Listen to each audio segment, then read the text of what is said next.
네, 6.3 지방선거 37일 앞으로 다가온 가운데 여야 대진표가 속속 확정되고 있죠. 이번 선거 최대 관전 포인트 중 하나인 대구시장 선거, 국민의힘이 추경호 의원을 최종 후보로 선출하면서 민주당 김부겸 전 총리와 맞대결이 성사됐습니다.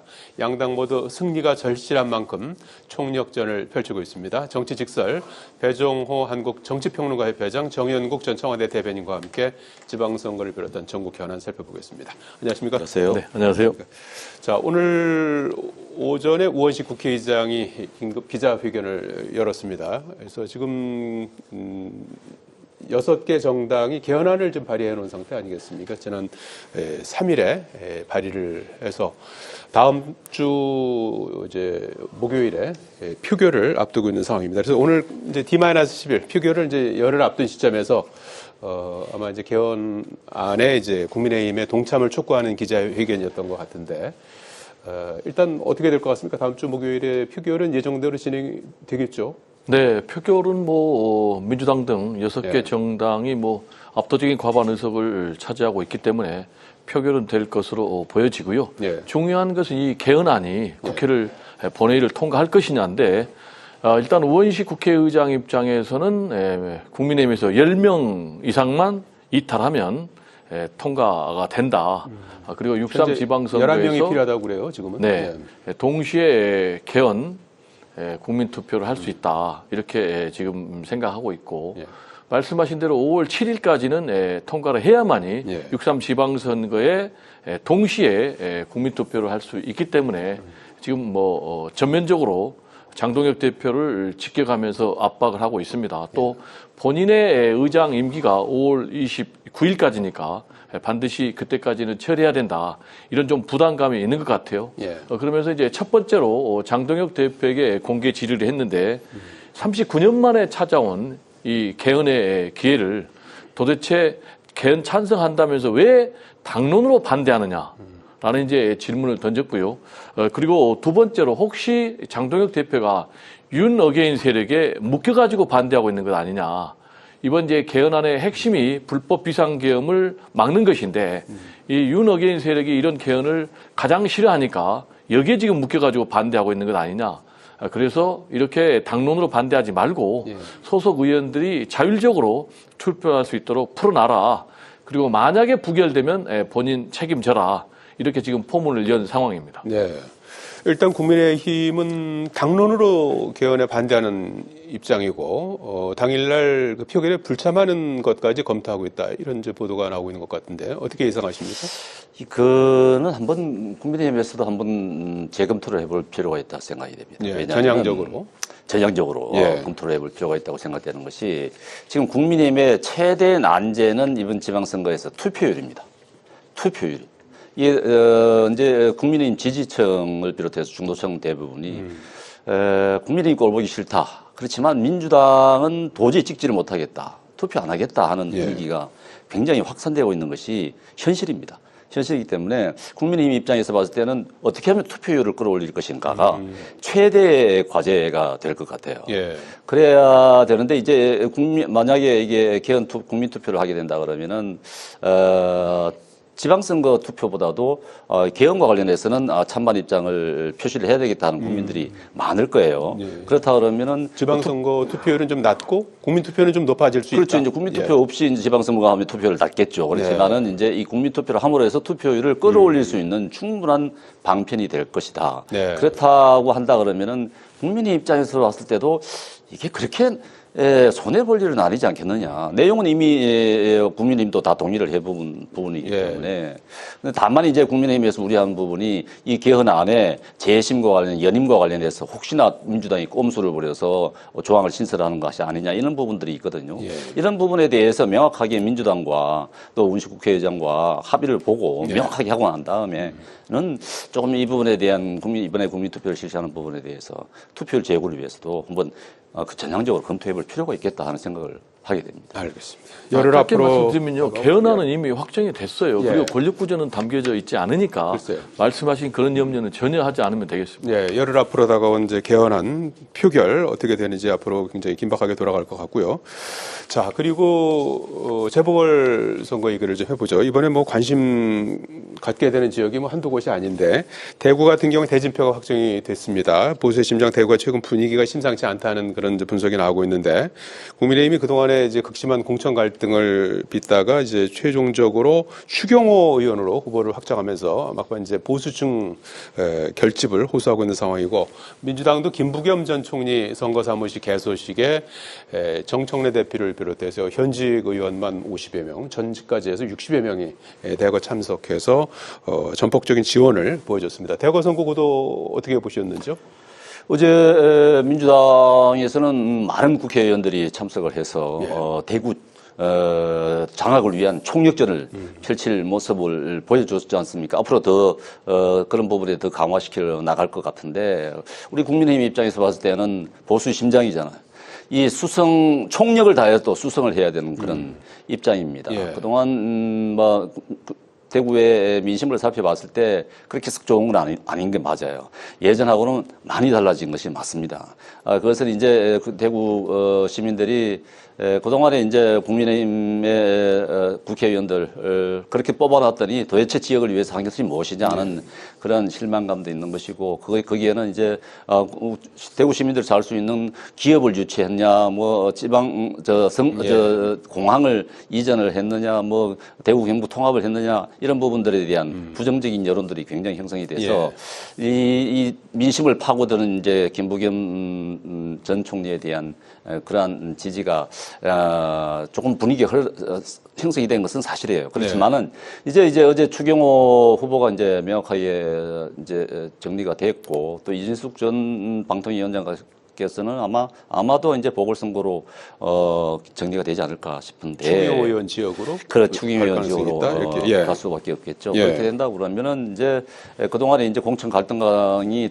다 이제 해소가 되고 한다 그러면은 아마 대구 민심도 이제 결집을 하는 방향으로 그러지 않을까 싶습니다. 아무리 김부겸 전 총리가 지지를 호소한다 하더라도 대구 사람들은 알거든요. 김부겸 전 총리가 총리일 때도 대구에 대해서 뭘 얼마나 지원했느냐, 대구를 얼마나 생각했느냐 하는 그런 부분에 대한 부정적인 견해가 여론이 많이 확산되어 있기 때문에 아마도 시간이 흐를수록 아마 대구 시민들은 결집적으로 갈 것이다 이렇게 보죠. 보수가 결집할 것이다 이렇게 전망을 해주셨는데 어떻게 보셨습니까? 대구 구도. 네, 희망사항인데요. 과연 이제 보수가 결집해서 승리할지 아니면 김부겸 총리가 당선될지 제가 볼 때는 뭐 승패는 누가 이기든 간에 아주 근소한 표차로 승패가 갈릴 것이다. 이렇게 전망이 되고요. 역시 이제 행치 포인트는 두 가지 같습니다. 하나는 과연 누가 지역 발전의 적임자인가 라는 것이고요. 또 하나는 누구를 심판할 것인가 이 두 가지 같아요. 일단 김부겸 총리 측에서는 내가 지역 발전의 책임자다. 지금까지 보수 똘똘 뭉쳤지만은 결국 GRDP 지역 총생산에서 대구가 30년 넘게 전국 꼴찌 아니냐. 이거는 뭐 보수가 변해야 된다. 그래서 이재명 대통령과 원팀할 수 있는 내가 그리고 정청래 대표도 여기에 50명 넘게 현역 의원들 끌고 가가지고 AI 수도 또 뭐 로봇 수도로 만들겠다. 그리고 TK 신공항도 착수하겠다. 라면서 뭐 여러 가지 집중적으로 선물을 내놨고요.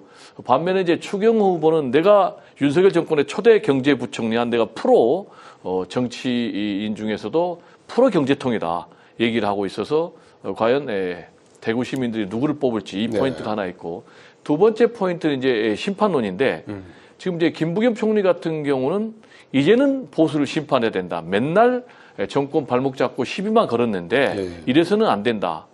반면에 추경호 후보 같은 경우는 대구마저 무너지면은 완전 보수가 끝장난다. 이재명 정권을 심판하는 차원에서라도 자신을 뽑아달라. 이렇게 지금 얘기를 하고 있는 그런 상황이고 현재는 이제 사자 구도입니다. 개혁신당 후보, 무소속 후보 있지만 결국은 이제 1% 정도의 미미한 그런 이제 상황이기 때문에 결국 양자 대결 구도로 갈 것이다. 네. 이렇게 전망이 됩니다. 예. 대구 선거 못지않게 또 관심 끄는 지역이죠. 부산 북구 갑. 일단 국민의힘이 아직 공천을 확정지은 건 아니지만 이제 박민식 전 장관이 뛰고 있고 한동훈 전 대표가 일단 출사표를 던진 지역이죠.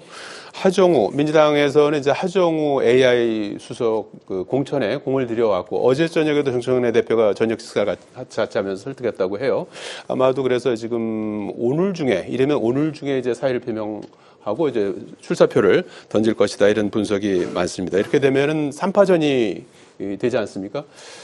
어떻게 예상하십니까? 뭐 국민의힘은 이제 뭐 단일화 얘기도 좀 그 일각에서 나오고 있는 것 같고 그런데 말이죠. 선거전이 어떻게 흐를 것 같습니까? 일단 뭐 하정우 수석이 나가냐 안 나가느냐가 첫 번째 관전 포인트인데요. 일단 나가는 것으로 가닥을 잡은 것으로 그렇게 분석을 하고 있는데 저도 그렇게 봅니다. 왜냐하면 하정우 수석이 부산 북구 갑 지역 한 군데만의 문제가 아니고 불경 전체 선거하고 연동돼 있기 때문에 투입이 좀 불가피한 상황이 아닌가. 민주당 입장에서는. 그리고 본인도 안 나갈 것 같으면 진즉 안 나간다고 했을 텐데 어제 뭐 정청래 대표하고 2시간까지 독대 만찬을 했다라는 것은 이제 나가는 쪽으로 그렇게 정리가 된 것 같고요. 그렇게 되면 이제 현재 구도는 하정우 그리고 한동훈 또 박민식 또는 뭐 국민의힘 누구 이렇게 해서 3파전이 될 것 같고요. 만약에 이러한 3파전 구도가 계속이 된다. 그러면은 뭐 하정우 수석이 어부지리하는 그런 이제 구도. 국민의힘 입장이라든지 한동훈 대표 입장에서 보면 3자 필패 구도가 되겠고요.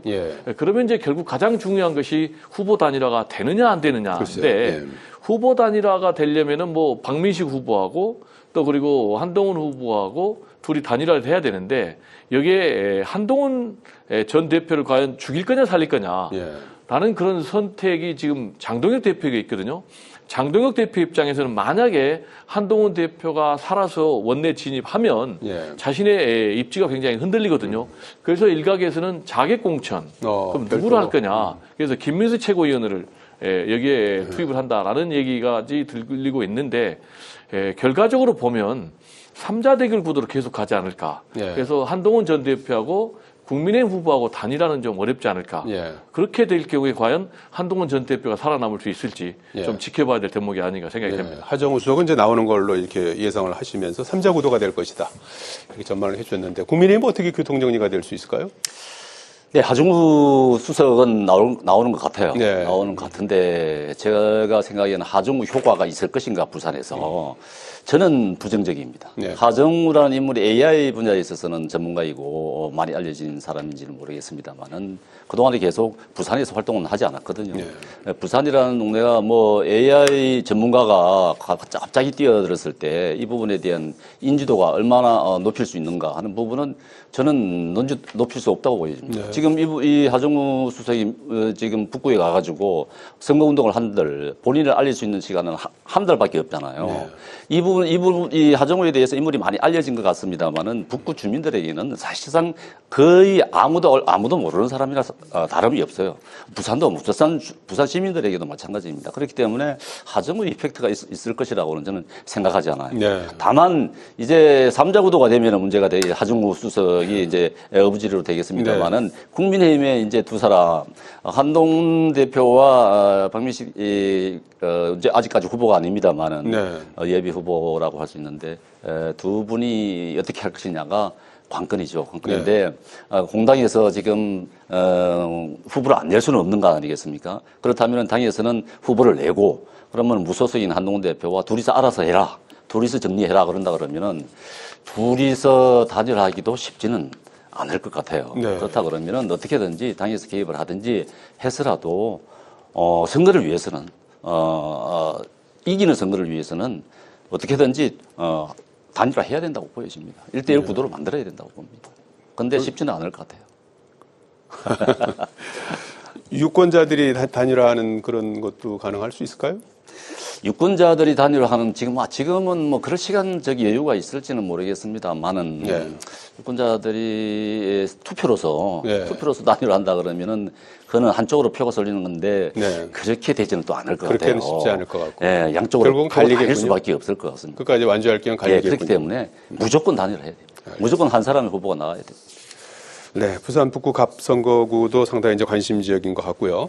자, 그리고 민주당 이재명 대통령의 최측근인 김용 전 연구원 부원장 공천 문제를 놓고 계속 그 내부에서 입장들이 엇갈리고 있는 것 같아요. 김 전 부원장 측은 자신의 공천을 찬성하는 친명계 의원들 명단을 공개하면서 지금까지 현역 64명, 전체 한 40% 정도가 찬성하고 있다 하면서 세를 과시하고 있는 상황이고, 지도부는 김용 전 부원장이 대장동 뇌물로 이제 2심에서 이제 2심까지 5년형을 지금 선고받은 상태 아니겠습니까? 그래서 전체 선거에 미치는 부정적인 영향, 이런 부분을 감안해서 조금 좀 부정적인 것 같아요. 공천하는데 최종적으로 어떤 결론을 낼까요? 네, 최종적으로 좀 지켜봐야 되겠습니까? 네. 네, 지금 뭐 말씀하신 대로 전체 160명인데 네. 40%에 해당하는 이제 64명이 김용 전 부원장 공천해라 라고 요구를 하고 나섰거든요. 일종의 지금 무력 시위를 김용 부원장 측에서 하고 나온 거예요. 왜 나를 공천 안 해주느냐. 무력 시위다. 나는 정치 검찰의 조작 수사, 조작 기소의 피해자인데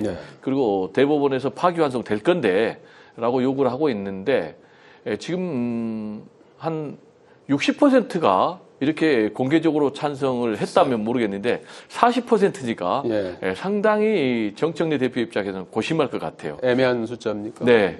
이게 정확하게 얘기하면 지금 이제 청대 친명 또는 당권파 대 비당권파의 지금 개파 투쟁 양상으로까지 번지고 있는데 이 문제가 단순히 이번 공천 문제가 아니고 8월 달 전당대회까지 지금 연결돼 있는 그런 문제거든요. 그래서 막판에 뭐 공천이 끝나봐야 예상을 할 수 있을 것 같은데 지금 김용 부원장 측에서 이렇게 무력 시위까지 나섰다는 얘기는 잘 안 해줄 것을 그렇게 생각했기 때문에 지금 압박하고 있는 그런 상황이거든요. 근데 지금 뭐 정청래 대표 입장에서는 여기를 해줄 경우에 이기는 선거를 해야 되는데 전체 선거 판세가 또 흔들릴 수 있다. 이런 판단까지 하고 있기 때문에 이런 양측의 삿바 싸움이 최종 어떤 결론을 내릴지는 지금 상황에서 좀 판단하기 어렵지 않다. 여사는 이번 주 중엔 결론이 나올 수 있을까요? 조금 더 지나서까지 하여튼 결론은 나와야 되는 그런 상황. 조금 더 좀 고민해야 될 사안이다. 네, 그렇게 봅니다. 예. 정 대변인 어떻게 보십니까? 뭐 개인적으로 어떤 의견이십니까? 저는 김용 전 부원장이 나와서도 안 되는 것이고 또 공천을 줘서도 안 된다고 봅니다. 그런 분이에요. 지금 1, 2심 유죄를 받고 대법원 판결을 앞두고 있는데 만약에 설사 뭐 당선이 됐다고 합시다. 그래서 대법원에서 유죄가 되면 또 선거를 해야 되는 그런 입장이잖아요. 그런 일종의 범죄자인데 지금 민주당 의원들이 공천을 주라고 하는 그렇게 집단으로 하는 것도 참 그것도 이해할 수 없는 부분이고 이런 김용 부원장이 공천을 자기한테 줘야 된다고 큰 소리를 치는 것도 이해가 안 돼요. 그러면서 그 정청래 대표가 끌려다니는 모습이잖아요. 그래서 왜 이렇게 김용 씨가 자기 공천에 대한 자신감이 있을까? 그게 그 이유가 뭘까? 물론 뭐 이재명 대통령의 최측근이고 실세라는 부분에 누구나 다 인정하잖아요. 그것만으로도 설명이 안 된단 말이죠. 그렇다 그러면은 국민의힘에서도 이번에 오늘 문제 제기를 했습니다만은 그렇다 그러면은 김용이 받고 있는 정치자금 수수, 즉 그 정치자금이 이재명 대통령의 경선 자금으로 쓰였다는 부분이 법무 판결로 나와 있지 않습니까? 그렇다 그러면은 이게 그러면은 이제 이 김용 씨가 이재명 대통령을 압박하는 것인가 하는 그런 생각이 살짝 들어요. 그렇기 때문에 이재명 대통령을 압박해서 정청래 대표로 보고 정청래 대표로 하여금 공천을 주게끔 하는 그런 지금 전략을 쓰고 있는가 하는 생각이 든단 말이죠. 우리 저희들 입장에서는 그렇게밖에 생각이 안 돼요. 이렇게 대법원 판결을 앞두고 있는 분이 아니 그렇게 공천을 자기한테 줘야 된다고 큰 소리를 칠 수가 있겠습니까? 일반인이면 그렇게 할 수가 없는 부분입니다. 최종 결론은 어떻게 날 것 같습니까? 줄 수 없다고 봅니다. 안 줄 거라고. 안 줄 것 같다 이렇게 말씀이군요. 오늘 말씀 여기까지 듣겠습니다. 고맙습니다. 네.